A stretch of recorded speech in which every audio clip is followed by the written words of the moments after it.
Hola Joan, este año 2014 se cumple el tricentenario de la derrota de Cataluña frente a los Borbones franceses y castellanos. ¿Qué pasó?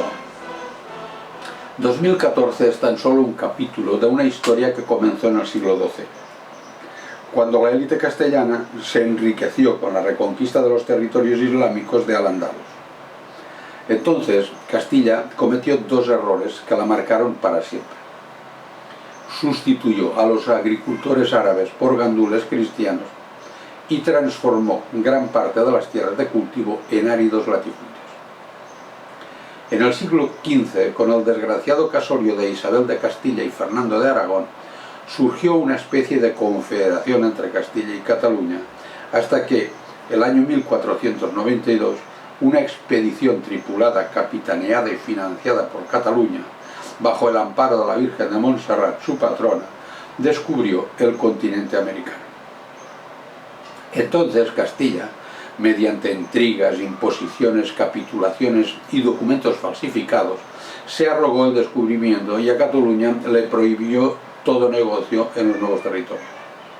Impotente, Cataluña se dedicó a extender su comercio por el Mediterráneo, mientras la Castilla recolectora convertía el descubrimiento en un genocidio y un expolio. Según el economista norteamericano Hamilton, la decadencia de Castilla regresó a finales del siglo XVI.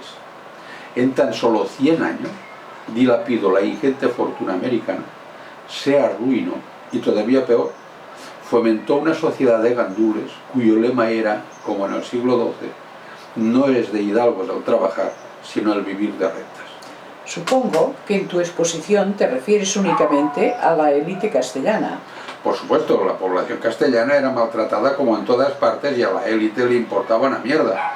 A los errores cometidos durante la reconquista de Al-Ándalus, Castilla añadió la expulsión de los judíos en 1492 y los moriscos en 1609 para quedarse con sus propiedades, lo que perjudicó a Cataluña por la gran cantidad de ellos que vivían en ella. En tales condiciones, arruinada, la élite castellana, que había robado las Américas a Cataluña, se fijó ahora en su pujante comercio y fue a por él con la idea de que la alimentara. En 1625, el conde duque de Olivares, un primer ministro castellano consciente de la reducción de los tesoros indianos y de las sucesivas bancarrotas del Estado, viendo la recuperación de Cataluña y su creciente economía, le aconsejó a Felipe IV, rey de Castilla: tenga vuestra majestad, por el negocio más importante de su monarquía, el hacerse rey de España. Se refería a Cataluña. Para lograrlo, señaló tres caminos: atraer a Castilla la nobleza de los otros reinos mediante sobornos, de manera que fuese posible negociar luego la supresión de los privilegios. 2. Uso disimulado de la fuerza. Y 3. Empleo ostensible de la misma. Eso último ocurrió el año 1659 y se completó en 1714, año en el que Francia y Castilla se repartieron Cataluña. La dominaron política y culturalmente y le impusieron una economía dependiente. Desde entonces ha llovido mucho. ¿Ha cambiado la élite castellana? No. Por eso perdió todas las colonias y perderá también las peninsulares.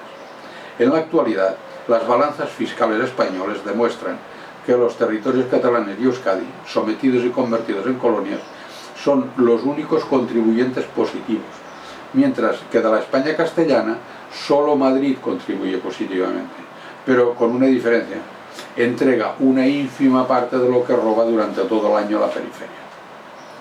Con la independencia, Cataluña sería el séptimo país más rico de Europa, según el Eurostat, porque su PIB, pese a los obstáculos y zancadillas puestos por España, representa el 25% del total.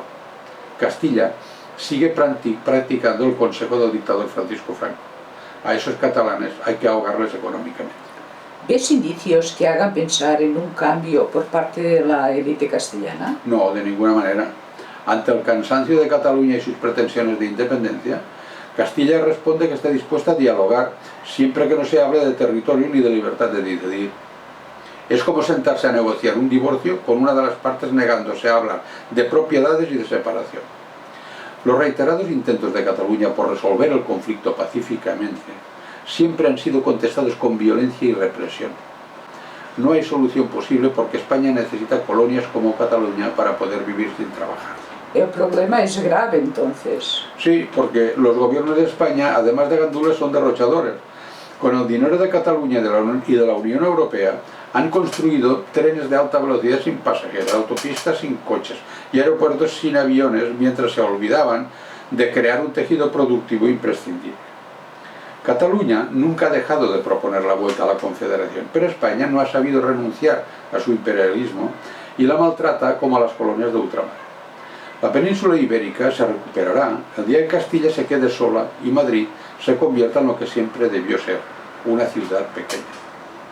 Pero estos son otros tiempos y estamos en la Unión Europea. España no sabe por dónde tirar porque Cataluña tiene razón. Además, el actual movimiento independentista ha surgido de la sociedad civil, cosa que legitima absolutamente el proceso que se desarrolla a la catalana, de forma democrática, pacífica, ilusionada e incluso festiva. A Castilla solo le queda la violencia, amparándose en una constitución fascista impuesta por el aparato franquista e interpretada a su antojo. No creo que Castilla vaya tan lejos. Para Castilla, escoger entre amistad y dinero nunca ha sido un problema. Siempre ha escogido el dinero porque no tiene, y lo ha hecho violentamente porque son más. De aquí viene el centralismo, los golpes de Estado, el desprecio de las minorías, la democracia fascista, la recentralización y la intransigencia que siempre manifestó. Es una obviedad que Castilla y Cataluña nunca se han entendido porque son absolutamente diferentes. El casorio del siglo XV no podía ser una solución porque solo era una trampa para aprovecharse de Cataluña. ¿Cómo crees que reaccionará Europa? Como lo ha hecho siempre, mirando hacia otro lado, los intereses económicos y territoriales de Occidente se imponen a la propia democracia. De todas formas, el gran problema, también para Cataluña, no está en la independencia, sino en la liquidación de la élite del sistema capitalista. Sin esa porquería de sistema sí que podríamos entendernos con Castilla y resolver todos nuestros problemas. Por eso, convoco a la población a que salga a la calle y no la abandone hasta conseguir los tres objetivos básicos siguientes: nacionalización de la banca, las empresas estratégicas y los servicios fundamentales, creación de una moneda nacional de uso interno para emplear a toda la población y establecimiento de una democracia absolutamente real y directa. Muchas gracias, Joan. A ti.